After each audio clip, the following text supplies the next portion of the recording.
Hey GAWDA members, what's going on? It's been 2 weeks since we returned home from Colorado Springs, but the whole industry is still buzzing about this year's annual convention.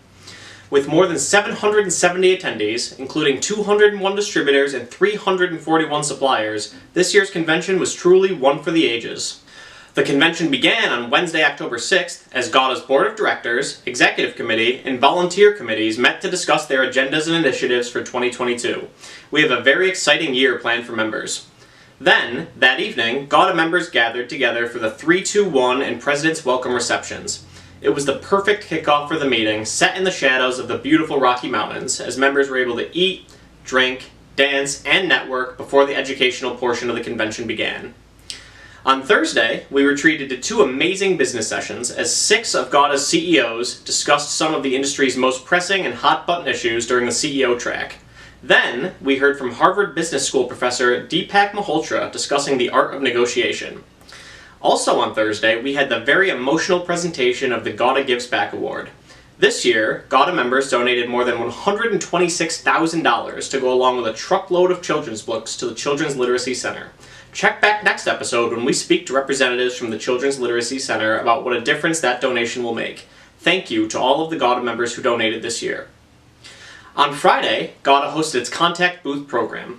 More than 500 attendees had the opportunity to speak with more than 120 exhibitors about the industry's latest and greatest technologies and products. The day also saw prizes given away. Check out the convention recap connection in the description below for more information about those. Friday evening saw GAWDA President Abity Butler Moore say goodbye to the association with the President's Farewell Gala. GAWDA members were treated to an evening of dinner and dancing and a fitting send-off. Finally, Saturday's business session featured industry keynote speaker Francesco Mayone of Air Products discussing his professional journey, followed by a very emotional and interactive presentation from CNBC's Marcus Lemonis. The convention concluded with recognition for Abity on the tremendous work she's done over her 2 years as president, and the official transition to this year's president, Bob Ewing. Thank you to all of the GAWDA members who made this such an unforgettable event. For more information about the conference, including full photo galleries from the event, check out the annual convention recap connection in the description below. We have more great convention discussion and news from around the industry coming up in this episode, right after a word from today's sponsor, Weldcoa.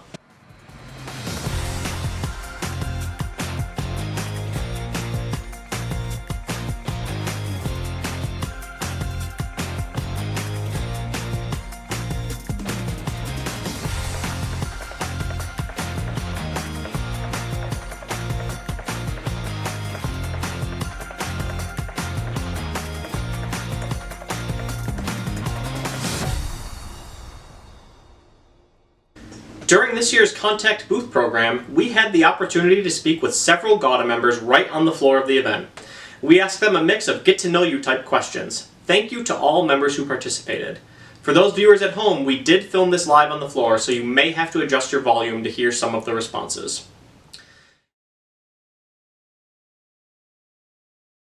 Warren Buffett. Ronald Reagan. I think Benjamin Franklin would be fascinating to deal with and have a conversation. I think Elon Musk would be an interesting one. Frank Sinatra. Tiger Woods. Abraham Lincoln. It is a good team. I mean, I know that's really basic, but I mean, if everybody can communicate, work together and problem solve together, I mean, I think that's key, and it creates a great product as well. Well, I think teamwork and camaraderie, people that like working together. I think that's really important. Having a common mission, knowing what we're here to get accomplished, and enjoying being around each other. You can't understate, you can't underrate open communication, frequent communication. People really need to know what's going on inside the company. People also want to know what's going on personally. They have to have good interpersonal connections to really drive home open communications. I think you have to have a good working environment for your employees. There has to be a sense of contribution. There has to be a sense of belonging and being able to make a difference. you have to understand that you have an impact on everyone else in your organization and the customer. So, like I would say, the behavior you let in through the front door becomes your culture. Culture. For us, it's culture.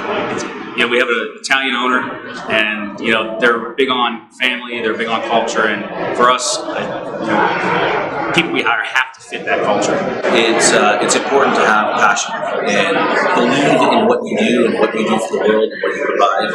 In the welding industry, the welding and cutting and industrial distribution industry, it's easy for us because the solutions that we provide our customers are very physical, they're meaningful to the world.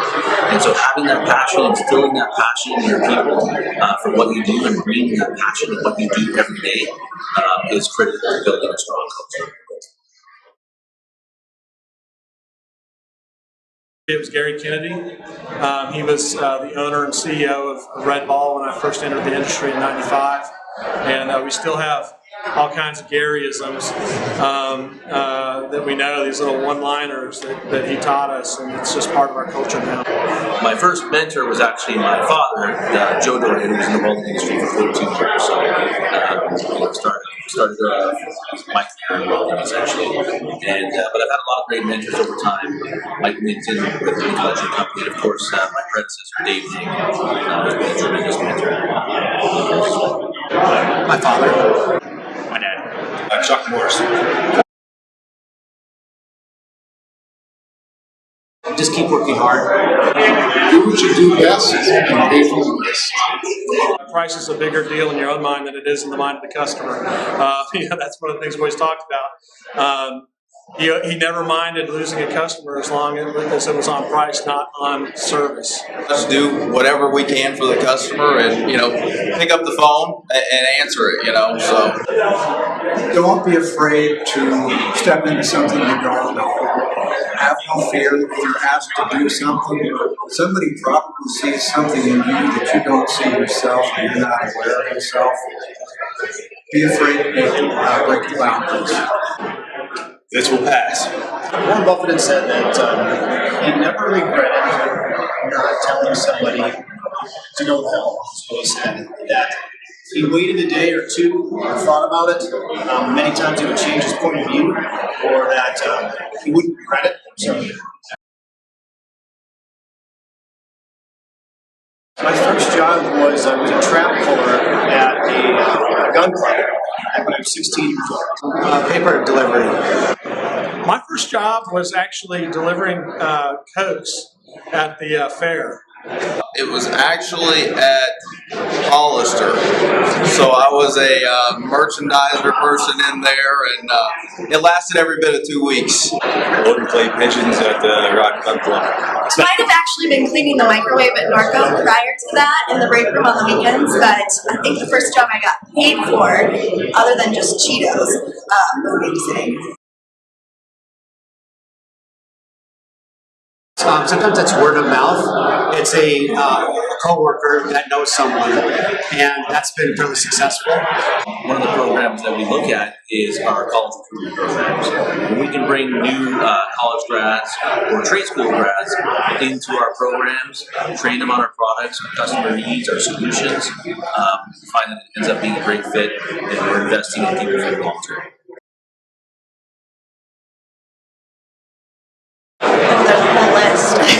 So many things that I want to get better at. I think that's a big piece of just always wanting to learn and always wanting to be curious and ask better questions so that we can continue to learn. So yesterday we did the falconry experience here at the Broadmoor, and I thought it was incredibly interesting how people get into falconry. You actually have to trap your own bird. You can't go buy it. You have to. You got to do a lot of work to get into it. So I don't think I'll ever do it, but it seems pretty cool. Believe it or not, computer skills. More computer skills has become such an important tool of what we do. It's just getting up and helping the rest of the Red Ball team do their thing. That's what really drives it. You got to be there wanting to help other people succeed. That's what makes it fun. If you get too inside your own head and the specific task that you're doing, that's when work starts to get burdensome. So just just show up and help other people do their thing.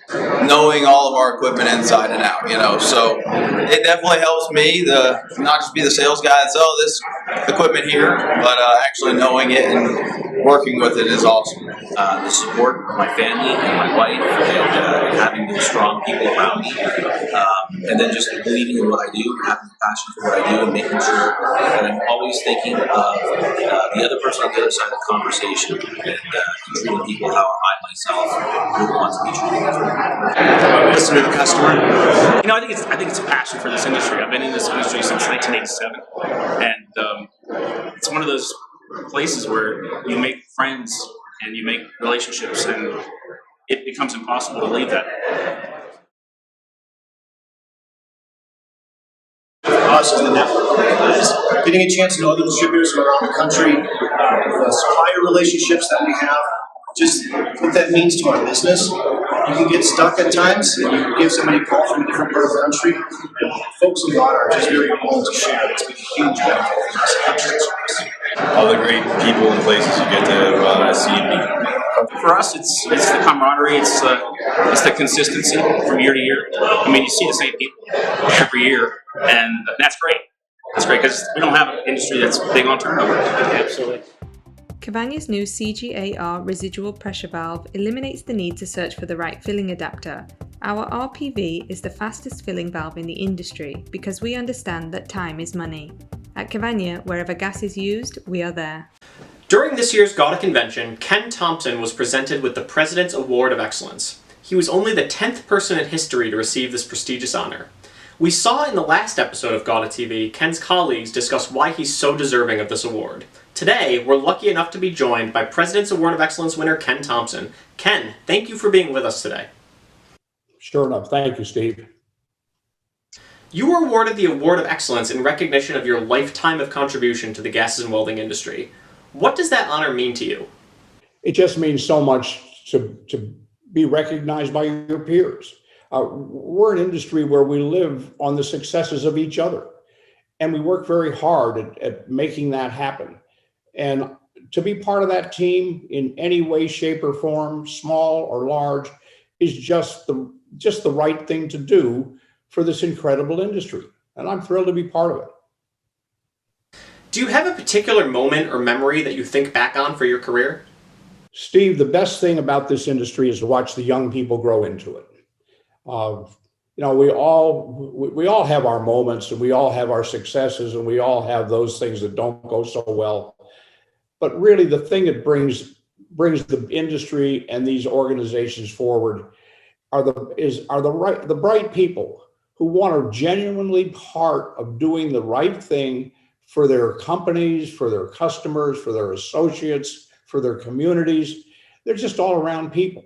You don't find that in very many places. And if you look at the longevity in this industry, you don't see many people leaving it. Once they find a home in it, they want to stay in the home in it. They may move from one company to another, but they don't go from welding to plumbing to HVAC or to transportation. They like what they're in welding and packaged gases, and now all the expansive things that are on the fringes that we do. How do you feel that the industry has changed and evolved during your more than 50 years in the industry? I think we've embraced all the technology changes that have come along. Remember, this industry started really in the welding supply and packaged gas industry with a bunch of companies being jobbers for equipment manufacturers, and it was selling hard goods. The gases guys came along, and they needed somebody to service their cylinder products. So they started finding depots and resellers and jobbers to put cylinders in the corner of a room, or to keep an inventory of bronze rod or a reel of hose in the back of the place of business. One of my first accounts was a muffler shop. To call on the owner, you had to wait for him to come out from underneath the car on a crawler. Another supplier was a funeral home, who was an exchange point for medical oxygen for home care patients. I mean, this thing did not look like what we look like today. So it is the different ways the industry has changed. And to see us today in a world of e-commerce, I mean, whoever dreamt about that years ago and when we were loading cylinders on and unloading trucks of electrodes? Do you have any pearls of wisdom for viewers that you can leave us with today? I don't know if they're pearls of wisdom, Steve. I think if you get up in the morning and your mission is to make somebody's day better, you've probably done as good as you can do. And our industry are full of those people, and you find so much of that in family businesses, and that's where I think we have our proudest moment. Ken, it's been an honor. Congratulations again, and thank you for taking the time to be with us today. With manufacturing plants located in Longview, Texas and Huntsville, Alabama, Norris Cylinder Company is proud to be made in the USA. Manufacturers of high and low pressure cylinders, Norris works hard every day to meet the demands of independent distributors across the U.S. with help from our regional representatives. Call Norris for the highest standards of quality products and services when it comes to your cylinder needs. Also at this year's GAWDA convention, it was announced that this would be the final convention that 2013 GAWDA President Craig Wood would be attending. Woody, as he's known throughout the industry, was gracious enough to join us to discuss that. Woody, thank you so much for your time.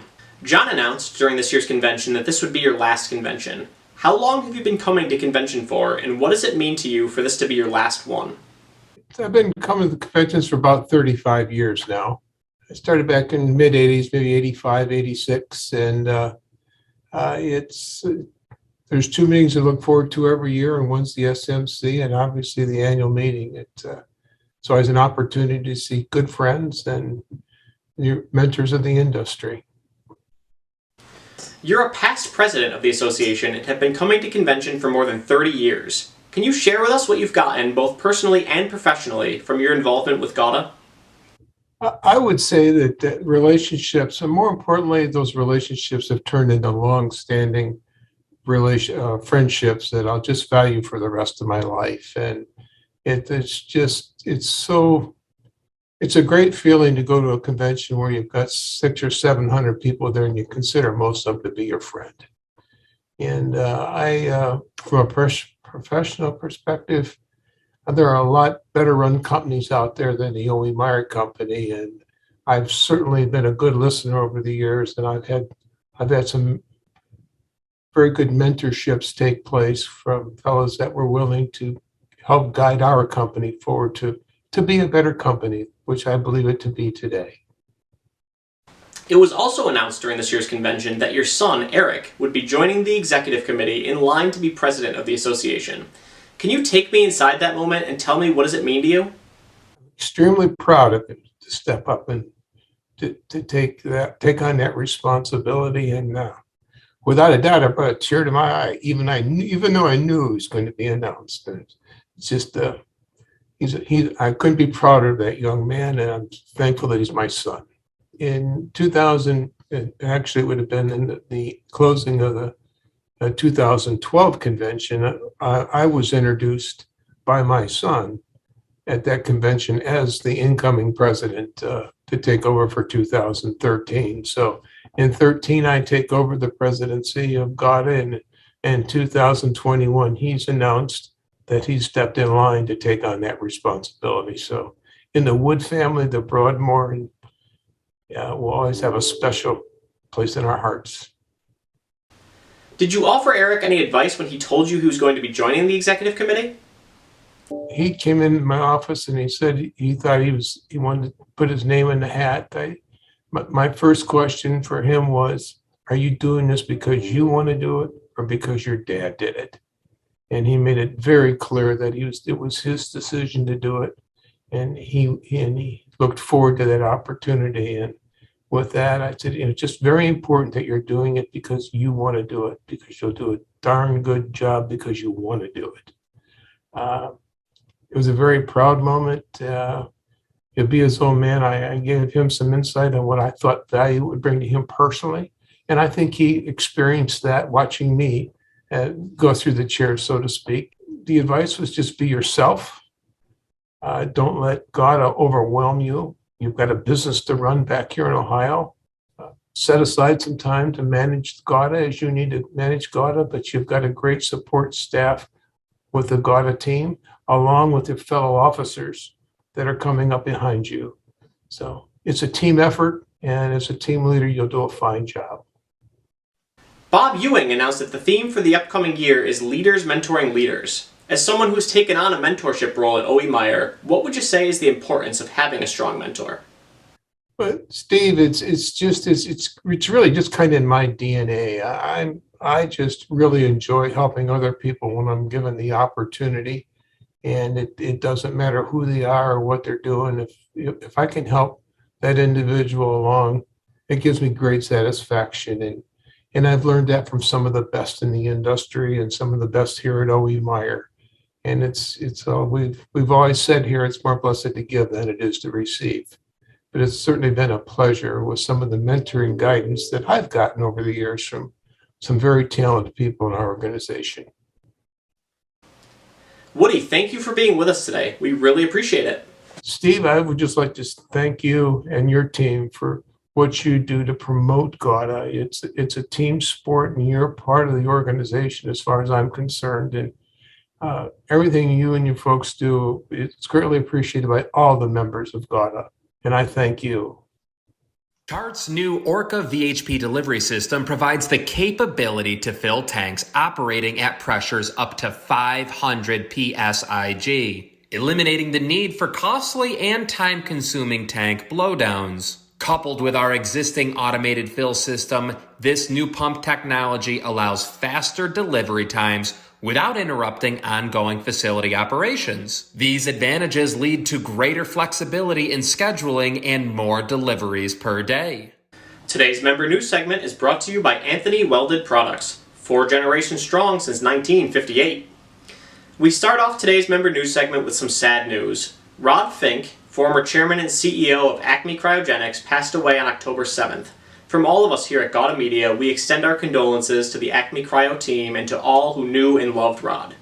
In happier news, Airgas announced 2 appointments to its executive team. Marcello Fiornarelli was named CEO of the company, while Jay Worley was announced as Chief Operating Officer.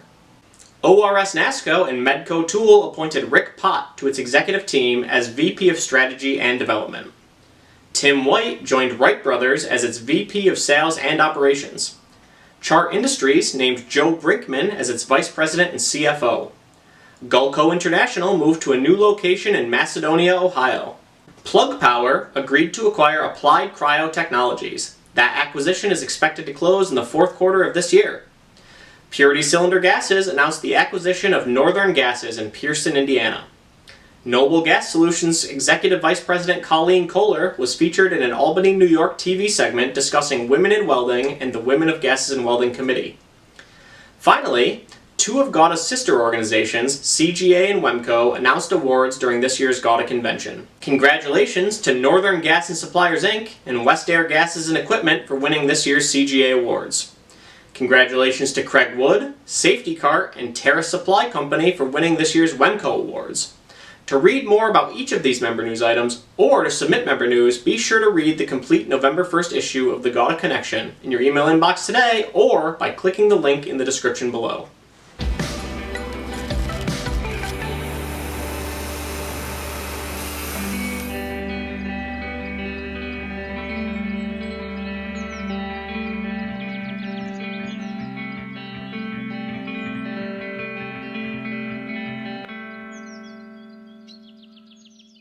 Thank you to all of the GAWDA members who made this year's convention such a success. Before we go, I just want to leave GAWDA members with a few notes. We've begun working on this year's GAWDA Buyer's Guide, so be on the lookout for calls and emails from GAWDA Media staff discussing this project. We're also hard at work on the first quarter 2022 issue of Welding Gases Today. The first quarter issue is the annual forecast issue. If you'd be willing to answer a few short questions about your expectations for 2022, it would help paint a complete picture for the full GAWDA membership. So be on the lookout for those items coming soon. We thank you for your help. Until next time, for all of us here at GAWDA TV, this is Steve Guillermo signing off.